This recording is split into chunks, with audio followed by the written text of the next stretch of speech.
శ్రీ మహాగణాధిపతయే నమః, శ్రీమాత్రే నమః. మాచిరాజు భక్తి ప్రేక్షకులందరికీ నమస్కారం.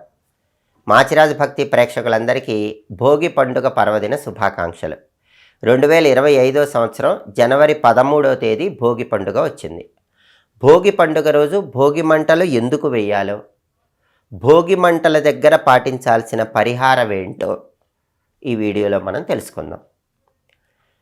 ప్రతి సంవత్సరం కూడా మనం తెల్లవారుజామునే నిద్రలేచి ఇంట్లో పనికిరాని పాత వస్తువులు, అలాగే పుష్యమాసంలో ఇంటి ముందు పెట్టినటువంటి గొబ్బెమ్మలు, వీటన్నిటినీ కూడా భోగి మంటల్లో వేస్తాం. అసలు భోగి మంటలు ఎందుకు వేయాలంటే, ఒకానొక సమయంలో రురువు అనే పేరు కలిగినటువంటి రాక్షసుడు ఉండేవాడు. ఆ రాక్షసుడు బ్రహ్మదేవుడి గురించి తపస్సు చేసి బ్రహ్మ ప్రత్యక్షమయ్యాక మరణం లేకుండా వరం అడుగుతాడు. అయితే బ్రహ్మదేవుడు అందుకు ఒప్పుకోడు.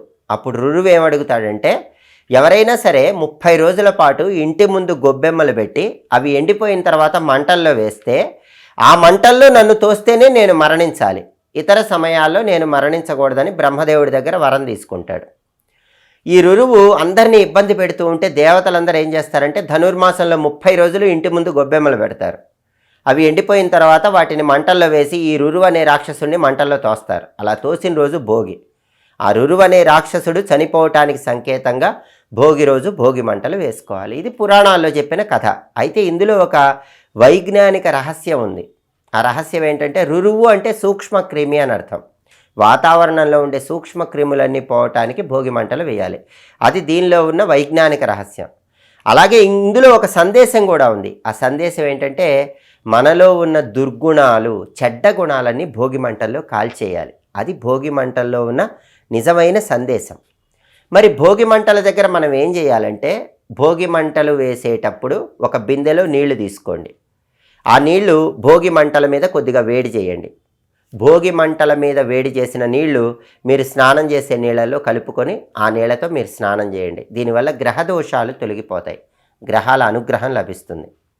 అలాగే భోగి మంటలు వేసేటప్పుడు ఒక ప్రత్యేకమైన మూట భోగి మంటల్లో వేస్తే చాలా మంచిది. ఆ మూట ఏంటంటే, ఒక ఎర్రటి వస్త్రం తీసుకొని అందులో కొద్దిగా కర్పూరము, కాసిన తెల్ల ఆవాలు, 2 గోమతి చక్రాలు ఉంచండి. కర్పూరము, కాసిన తెల్ల ఆవాలు, 2 గోమతి చక్రాలు ఆ ఎర్ర వస్త్రంలో ఉంచి మూట కట్టి ఆ మూట చేతిలో పట్టుకొని భోగి మంటల చుట్టూ 3 సార్లు తిరిగి ఆ మూట భోగి మంటల్లో వేయండి.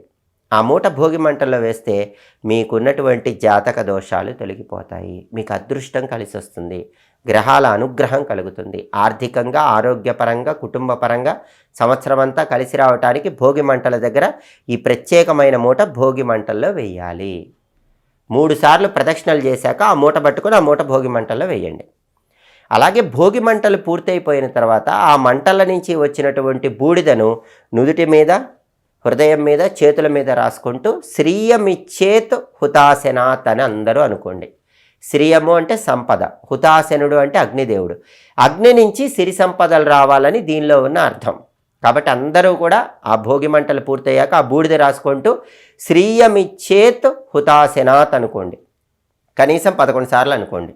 దానివల్ల సంవత్సరం మొత్తం అగ్నిదేవుడు మీకు సిరి సంపదలు అనుగ్రహిస్తాడు. కాబట్టి భోగి మంటల దగ్గర అందరూ కూడా ఈ ప్రత్యేకమైన విధి విధానాలు పాటించండి. సమస్త శుభాలను సిద్ధింపజేసుకోండి. ఇంకా వీలైతే భోగి రోజు డప్పులు వాయించే ఆచారం ఉంది.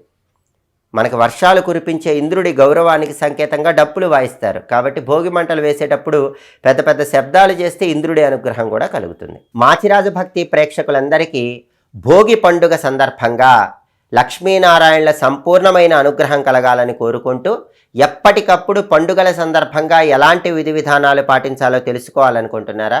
అయితే మా మాచిరాజు భక్తి ఛానల్ తప్పకుండా చూడండి. మా వీడియోస్ మీకు నచ్చినట్లయితే మా ఛానల్ని లైక్ చేయండి, కామెంట్ చేయండి. మా ఛానల్ వీడియోస్ 10 మంది మిత్రులకు షేర్ చేయండి. మా ఛానల్ని సబ్స్క్రైబ్ చేసుకోండి. పక్కన ఉన్న బెల్ సింబల్ నొక్కటం మాత్రం మర్చిపోకండి. సర్వే జనాః సుఖినో భవంతు. స్వస్తి.